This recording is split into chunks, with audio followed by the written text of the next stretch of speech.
The Fuji X100 has been blowing up on TikTok and YouTube over the past few months, making it one of the most hyped cameras on the market today. But why do people love this camera so much? And does it live up to the hype? Let's find out.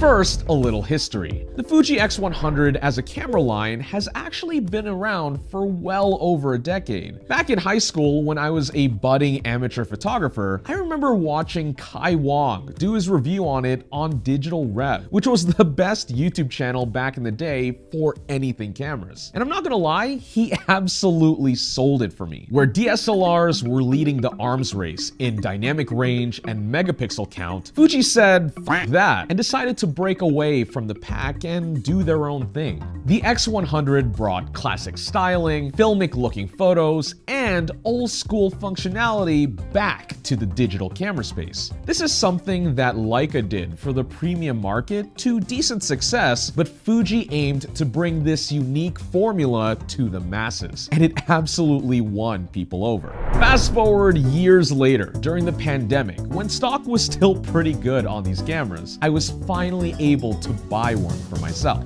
So this is it, my personal Fuji X100F, aka the 4th generation of this camera. And I think it really lives up to the hype. Now, this isn't actually the newest version of this camera. There's the X100V, which brings some improved optics and image processing. But a lot of what matters the most with these cameras, like the core features and the ethos behind them, apply whether or not we're talking about the F or V. I'll be referring to them generally as the X100 in this video, though I will touch on why you'd want to pick one or the other later on. The X100 series design might be heavily inspired by retro cameras, but this carries a lot of functional benefits, especially for photography enthusiasts, as well as beginners looking to level up their photography. With a variety of buttons, dials, and switches, the X100F makes taking photos a very tactile experience. This camera practically wants you to shoot full manual, like the good old film days, and work extra hard to get the shot. It might sound like a drag, but it's incredibly satisfying when you look back to see that you properly nailed a shot. This mentality carries over to the lens as well. At 23mm with an f2.0 aperture on an APS-C size sensor, it's a happy medium between wide and close-up framing that yields pro camera levels of depth of field and bokeh. It's perfect for portraits, street photography, or food. Though, without a zoom, you'll have to use your arms and legs to physically move closer or farther away from your subjects to get creative with your framing. This is one of the reasons why the Fuji X100 is practically made for travel photography. I mean, think about it. If you're going somewhere to explore, you're already out and about, taking in the scenery and moving around. It's perfect for that. Plus, I mean, look at it. It's lower key than a built-up DSLR or mirrorless camera, which lets you blend into the scene and take photos without sticking out like a sore thumb. But if we're talking about the most unique feature on the X100, it has to be the hybrid viewfinder. Just like in an electronic viewfinder on a normal camera, there's a 0.48-inch LCD display that shows whatever the sensor sees, along with all of your settings and info. But flip this switch on the front, and it turns into a completely different camera. The tiny screen disappears to reveal an optical viewfinder, making this thing kind of akin to a poor man's Leica. It's not quite a rangefinder, but considering the real thing costs around $10,000, this is more of a compliment to the Fuji. The appeal for this isn't immediately obvious when you first put your eye to it, mainly because it shows an offset point of view that's not a one-to-one representation of what the sensor sees through the lens when you click the shutter. Now, it does give you helpful information by way of an electronic overlay, which gives you ISO, aperture, and shutter speed values, as well as a frame guide to give you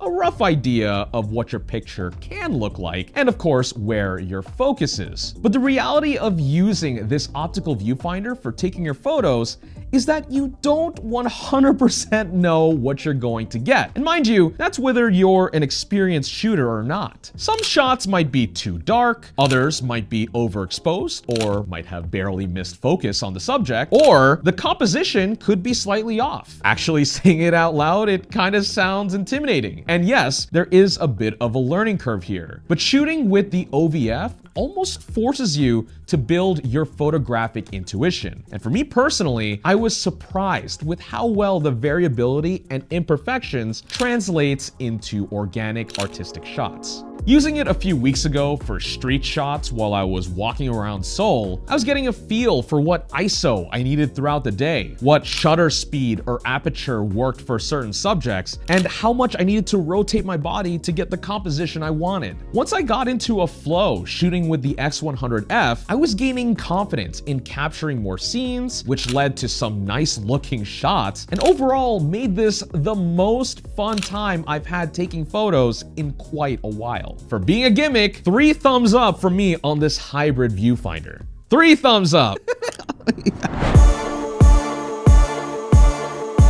So, we touched on what it's like using the camera, but another reason why people are hype about the Fuji X100 is because the photos look amazing. Generally speaking, they absolutely nailed the color and detail on this thing in a way that's surprisingly close to film. This shouldn't be much of a surprise since Fuji is one of the few companies left that still manufactures film, but they absolutely use this knowledge and expertise to give a more analog feel to photos off this digital camera. There are a handful of color profiles that aim to emulate various types of film stock, and you can even dial in values for highlights, shadows, sharpness, film grain, and much more to take as much of that digital edge off as you want. Shoot your photos in RAW, and Fuji gives you similar options to tweak your shots after the fact with built-in post-processing, which is kinda nuts for a camera like this. Then it'll let you export a JPEG version right to the SD card, which gives you a smaller file size that's easier to upload online. Sure, you can absolutely take the raw photos onto Lightroom and Photoshop to get something similar, but for the purists out there that want a bit of flexibility while having a look that's still 100% native to the camera, this is a cool option. However, if you really want to treat the X100 like a film camera, just shoot JPEG with the baked-in picture settings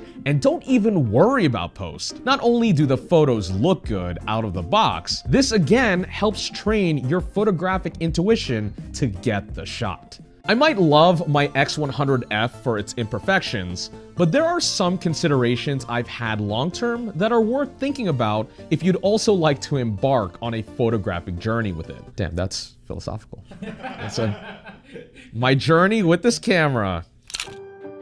The first has to do with its lens. While it's at a decent focal length at 23mm on APS-C or 37mm relative to full frame, the minimum focusing distance is kind of far. Like, if you're looking to take some food pics at your table, you'll have to awkwardly lean back to nail your focus. Second, there are some situations where you really can't walk far enough to get everything you want in a wide shot. Tall buildings and small rooms can prove somewhat challenging, so I ended up buying Fuji's 0.8 angle wide adapter lens to help me out in a pinch. It's actually pretty handy. It just screws on to the main lens and has something in it that relays to the camera that it's being used. It's actually pretty nice because it shows up on the EXIF metadata on your photos, but while it has excellent build quality and optics, it does make the X100, which is a relatively small camera, somewhat long. And swapping it on and off is not exactly quick either, because again,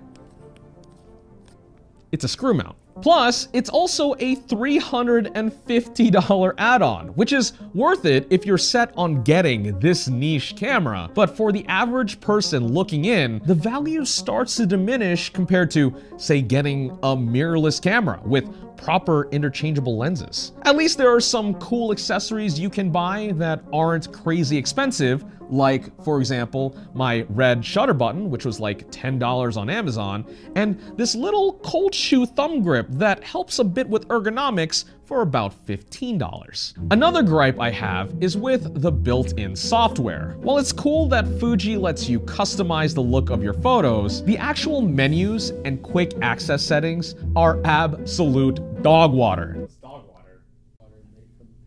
That's a different part of Asia, my friend. Now we can't use it! It's unintuitive, slow, and don't get me started on the mobile app. Downloading photos directly off the camera is a nightmare. So you're better off using an SD card dongle and interfacing that way. Lightroom Mobile, as well as iOS's photo app, can handle Fujifilm RAW files natively. So if you're looking for an easy workflow for posting on the web, this is the way. This is the way. This is the way. And lastly, we have to talk about the price. At retail, brand new, the X100F goes for around $800, and the X100V goes for around $1,400. While the V brings improved image processing, better optics with less color fringing, and amazing looking 4K video, if you're looking to buy an X100 purely for photography and for the novelty of having an analog feeling digital camera, the now 6-year-old X100F is the way to go. Now, ever since these have been in high demand, $800 is what you'll find the F for in okay used condition, with likely good amount of wear and tear. But the V, oh boy. The X100V goes for $1,800 to $2,000 in the current market for both new and used, which is absolutely nuts. At that price, you're most of the way